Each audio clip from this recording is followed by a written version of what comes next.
بالعفريت اسمع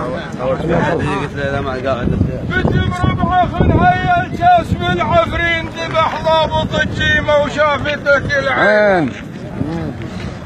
ذبح ضابط الجيمه وشافتك العين الولد ولد الكبير يانا متعنين وعنا ما تعطل لو انمشي سنين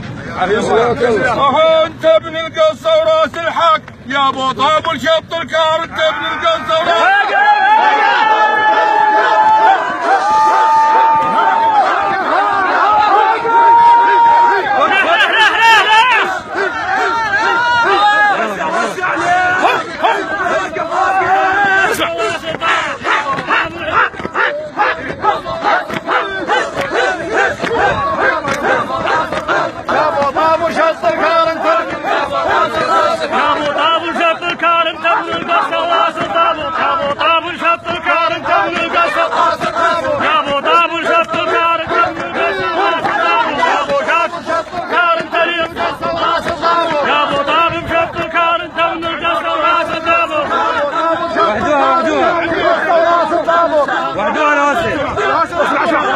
وشط الكار انت من القصه وراس الحاكم يا ابو طابر